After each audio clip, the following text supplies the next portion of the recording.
नमस्कार सर्वांना, स्वागत आहे तुमचं कावेरीज किचन कथा या यूट्यूब चॅनलमध्ये। आज आपण बनवणार आहोत नवरात्री स्पेशल उपवासाची थाळी। थाळीमध्ये आपण भगरीची खीर, भरलेली भेंडी आणि दशमी बनवणार आहोत। चला तर मग रेसिपीला सुरुवात करू। इथे मी अर्धी वाटी भगर घेतली आहे। भगर आपण स्वच्छ धुवून घेऊया। भगर छान अशी स्वच्छ धुवून घेतलेली आहे। आता आपण पातेल्यामध्ये 2-3 चमचे तूप घालून घ्यायचं आहे आणि भगर त्यामध्ये छान अशी परतून घ्यायची आहे। भगर आपण मंद आचेवर परतून घ्यायची आहे। 2-3 मिनिटे आपण भगर परतून घेऊया।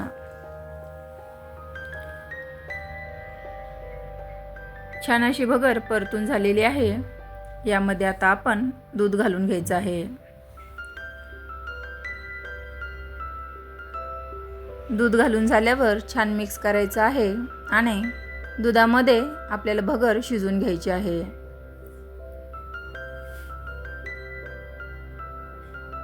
भगर आपली छान अशी शिजलेली आहे।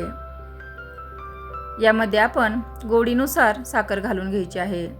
साखर तुम्ही कमी जास्त करू शकता। लगेचच त्यामध्ये सुकामेवा घालायचा आहे। तुम्ही सुकामेवा आवडीनुसार घालू शकता। त्यामध्ये वेलची पूड घालून घ्यायची आहे। 2-3 मिनिटे अजून आपण शिजवून घेऊया। आपली खीर तयार आहे। तोपर्यंत आपण भरलेल्या भेंडीसाठी इथे मी कोवळी अशी भेंडी घेतली आहे। भेंडीचे देठ काढून छान असे मध्यभागी चीर देऊन घ्यायची आहे। याप्रमाणे आपल्या सगळी भेंडी चिरून झालेली आहे। आता आपण भेंडीसाठी मसाला तयार करू। इथे मी सुकं खोबरं आणि शेंगदाणे भाजून घेतलेले आहे। मीठ आणि लाल तिखट आपण मिक्सरमध्ये हे बारीक करून घेऊया। छान असं बारीक करून झालेलं आहे। यामध्ये तिखट घालून घ्यायचं आहे। तिखट देखील तुम्ही कमी जास्त करू शकता। छान असं फिरून झालेलं आहे। आपण हे मसाला डिशमध्ये काढू। यामध्ये चवीपुरतं मीठ घालून घ्यायचं आहे। चवीपुरती थोडीशी साखर घालायची आहे आणि अर्ध्या लिंबाचा रस पिळून घ्यायचा आहे। यामुळे भेंडीची चव खूप सुंदर येते। तुमच्याकडे तीळ खात असतील तर तुम्ही इथे तीळ देखील वापरू शकता। छान असा आपला मसाला तयार आहे। आता आपण हा मसाला भेंडीमध्ये भरून घेऊया। उपवासासाठी भरलेली भेंडी खूप छान लागते। एकदा या पद्धतीने नक्की करून बघा। आवडल्यास लाईक, शेअर, सबस्क्राईब करायला विसरू नका। छान याप्रमाणे आपण सर्व भेंडीमध्ये मसाला भरून घेऊया।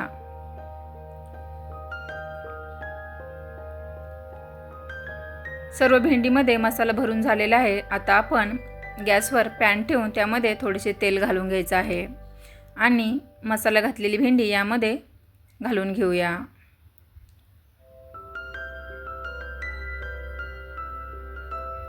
छान अशी भेंडी घालून झालेली आहे। आता भेंडीवर झाकण ठेवून 2-3 मिनिटे झाकून ठेवायचं आहे। आता आपण भेंडी पलटून घेऊया।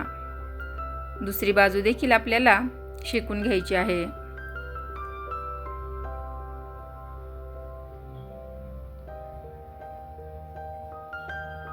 छान अशी भेंडी पलटून झालेली आहे।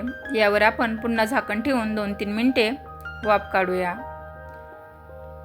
2-3 मिनिटे झाली। छान अशी आपली भेंडी तयार आहे।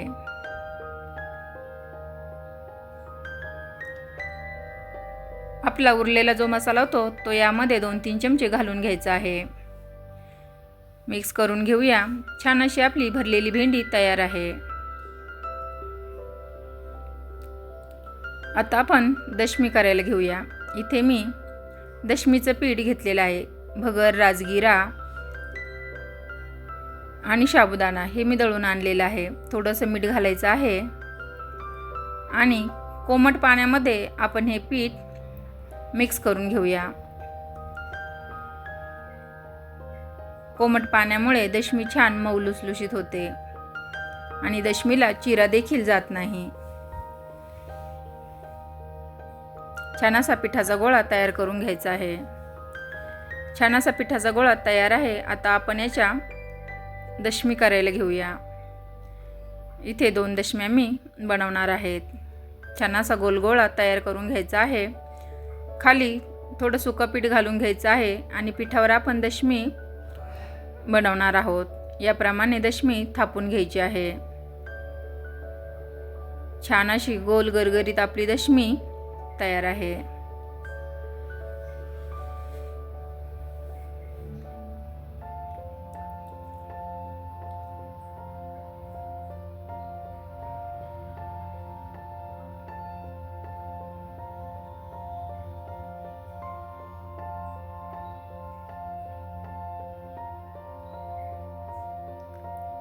माझा इथे मी लोखंडी तवा ठेवला आहे.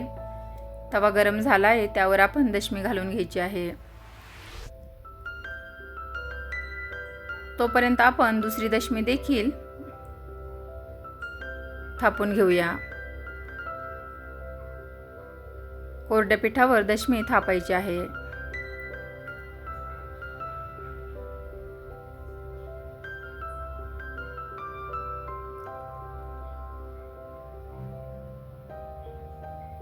आपली ही देखील दशमी तयार आहे. तव्यावरच्या दशमीला वरून पाणी लावायचं आहे. छान असं पाणी लावून घ्यायचं आहे.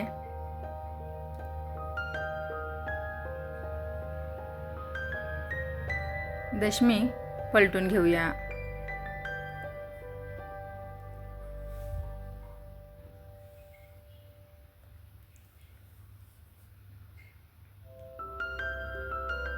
छान अशी दोन्ही बाजूंनी दशमी आपली झालेली आहे. तव्यावरच आपण दशमी भाजून घ्यायची आहे.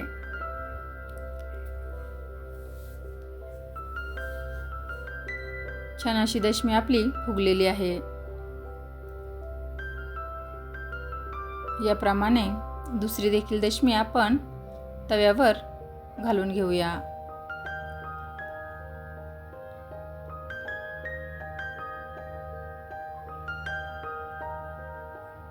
दशमीला वरून पाणी लावून घ्यायचं आहे.